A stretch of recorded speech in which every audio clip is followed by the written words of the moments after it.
Hello. आज हम physics के उन तीन कह सकते हैं बिल्डिंग ब्लॉक्स को समझने जा रहे हैं जो हमारी पूरी दुनिया को चलाते हैं, यानी कार्य, ऊर्जा और शक्ति। अब ये सिर्फ किताबी शब्द नहीं है, ये वो असल नियम है जो ये तय करते हैं कि कोई भी चीज क्यों और कैसे काम करती है। तो चलिए एक सीधे से सवाल से शुरू करते हैं। सोचिए कोई इंसान एक बहुत भारी बक्सा उठाए बस खड़ा है, क्या वो कोई काम कर रहा है? अब हम अपनी रोजमर्रा की जिंदगी में तो यही कहेंगे, हाँ भाई बिल्कुल कर रहा है। लेकिन फिजिक्स उसका जवाब शायद थोड़ा चौंकाने वाला हो। और बस यहीं से हमारा पहला कॉन्सेप्ट आता है, वर्क यानी कार्य। आइए समझते हैं कि साइंस की नज़र में इसका असल मतलब क्या है। देखिए, फिजिक्स की दुनिया में कार्य या वर्क तभी माना जाता है जब दो चीजें एक साथ हों। पहली, किसी चीज पर फोर्स यानी बल लगाया जाए, और दूसरी, वो चीज उस फोर्स की दिशा में हिले भी, मतलब उसमें डिस्प्लेसमेंट हो। अगर इन दोनों में से एक भी चीज मिसिंग है तो साइंस के हिसाब से कोई काम नहीं हुआ। तो लीजिए, मिल गया हमारे पहले सवाल का जवाब। क्योंकि वो इंसान बक्से को लेकर सिर्फ खड़ा है, उसमें कोई मूवमेंट या डिस्प्लेसमेंट नहीं है, इसलिए साइंटिफिकली किया गया काम है जीरो, भले ही उसके बेचारे की कितनी भी मेहनत क्यों न लग रही हो। और कहानी और भी मज़ेदार तब हो जाती है जब इसमें एंगल की एंट्री होती है। मान लीजिए जिस दिशा में फोर्स लग रहा है, चीज़ भी उसी दिशा में जा रही है, तो काम मैक्सिमम होता है। लेकिन ज़रा सोचिए, कोई एक सूटकेस को उठाकर सीधे आगे चल रहा है। अब फोर्स तो ऊपर की तरफ है और मूवमेंट आगे की तरफ, एंगल बन गया 90 डिग्री का, और किया गया काम जीरो। है ना कमाल की बात? अच्छा, तो अगर वर्क यानी कार्य एक एक्शन है, तो सवाल ये है कि उस एक्शन को करने की कैपेसिटी, वो क्षमता कहाँ से आती है? और बस यहीं पर हमारी कहानी का दूसरा हीरो आता है, एनर्जी यानी ऊर्जा। एनर्जी, सीधे साधे शब्दों में कहें तो काम करने की काबिलियत। ये हमारे चारों तरफ अनगिनत रूपों में है। गर्मी, रोशनी, बिजली, केमिकल, क्या कुछ नहीं। इसका एक बहुत कॉमन रूप है काइनेटिक एनर्जी, यानी मोशन की एनर्जी, गति की ऊर्जा।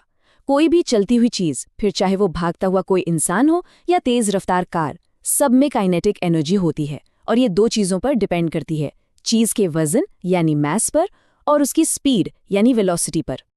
इसको समझने का एक बहुत ही आसान तरीका है। सोचिए एक कार और एक ट्रक, दोनों एक ही स्पीड से जा रहे हैं।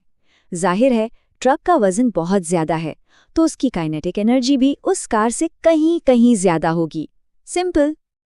अब बात करते हैं एनर्जी के दूसरे बड़े रूप की, पोटेंशियल एनर्जी। ये है स्टोर्ड एनर्जी, मतलब जमा की हुई ऊर्जा, जो किसी चीज में उसकी पोजीशन या हालत की वजह से होती है। जैसे ऊंचाई पर रखी किसी चीज में ग्रेविटी की वजह से एनर्जी स्टोर हो जाती है, जो उसके वजन, ग्रेविटी और ऊंचाई पर निर्भर करती है। इसके कुछ बेहतरीन एग्जाम्पल्स हैं हमारे आसपास। सोचकर देखिए, एक डैम के पीछे रुका हुआ पानी या फिर एक खींचे हुए धनुष की डोरी, इन दोनों में जबरदस्त पोटेंशियल एनर्जी जमा है, और जैसे ही इन्हें छोड़ा जाता है, ये फौरन काइनेटिक एनर्जी में बदल जाती है। असल में किसी भी चीज की जो टोटल मैकेनिकल एनर्जी होती है ना, वो उसकी काइनेटिक और पोटेंशियल एनर्जी का जोड़ ही तो है।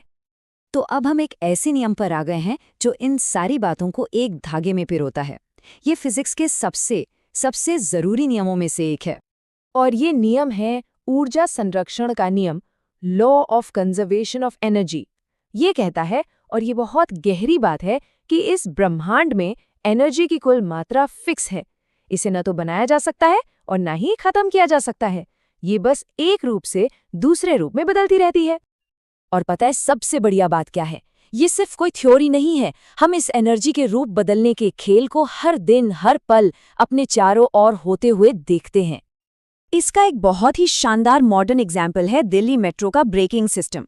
देखिए, जब ट्रेन ब्रेक लगाती है तो उसकी जो काइनेटिक एनर्जी है वो ज़ाया नहीं होती, बल्कि एक कन्वर्टर इन्वर्टर मशीन उस काइनेटिक एनर्जी को इलेक्ट्रिकल एनर्जी यानी बिजली में बदल देती है, और फिर उसी बिजली को दोबारा इस्तेमाल कर लिया जाता है ना एनर्जी कंजर्वेशन का लाजवाब इस्तेमाल।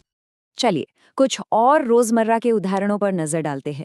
सोलर सेल को देखिए, वो सूरज की रोशनी यानी सोलर एनर्जी को बिजली में बदलता है। तो वहीं एक लाउड स्पीकर ठीक उल्टा काम करता है। वो बिजली को साउंड एनर्जी में बदल देता है। ये सारे के सारे डिवाइस बस एनर्जी ट्रांसफॉर्मर हैं। और ये लिस्ट तो खत्म ही नहीं हो सकती। सितार की मैकेनिकल एनर्जी साउंड एनर्जी में बदलती है। पवन चक्की हवा की काइनेटिक एनर्जी को मैकेनिकल एनर्जी में बदलती है। और एक मोमबत्ती, उसके अंदर की केमिकल एनर्जी हमें लाइट और हीट एनर्जी देती है। ये सब हमारे चारों तरफ लगातार हो रहा है। तो कार्य हो गया, ऊर्जा भी हो गई। अब हम आते हैं अपने आखिरी पिलर पर, पावर यानी शक्ति। अगर एनर्जी काम करने की काबिलियत है, तो पावर हमें ये बताती है कि वो काम कितनी तेजी से या कितनी धीमी गति से हो रहा है। तो पावर का सीधा सा मतलब है काम करने की रफ्तार या फिर एनर्जी के ट्रांसफॉर्म होने की रफ्तार। इसका फॉर्मूला भी बहुत सिंपल है। पावर बराबर है वर्क डिवाइडेड बाय टाइम, और इसकी जो स्टैंडर्ड यूनिट है वो है वॉट। वैसे तो पावर को नापने के कई यूनिट्स हैं। वॉट सबसे कॉमन है, लेकिन हम सब ने गाड़ियों के लिए हॉर्स पावर, घर के अप्लायंसेस के लिए किलोवाट और बड़े बड़े पावर प्लांट्स के लिए मेगावाट, इन सब यूनिट्स के बारे में जरूर सुना है। और हाँ, एक मजेदार फैक्ट, एक हॉर्स पावर जो काफी पुरानी और ट्रेडिशनल यूनिट है, वो ठीक 746 वॉट के बराबर होती है। और वो जो हमारे बिजली के बिल पर किलोवाट आवर लिखा होता है ना, वो असल में एनर्जी की एक बहुत बड़ी यूनिट है। वो पूरे 36 लाख जूल के बराबर होती है। और जब हम बहुत बड़े स्केल की बात करते हैं, जैसे पूरे शहर को बिजली देने वाले पावर प्लांट्स, तो उनकी कैपेसिटी को मेगावाट में नापा जाता है। ये दिखाता है कि वो कितनी तेजी से एनर्जी बना सकते हैं।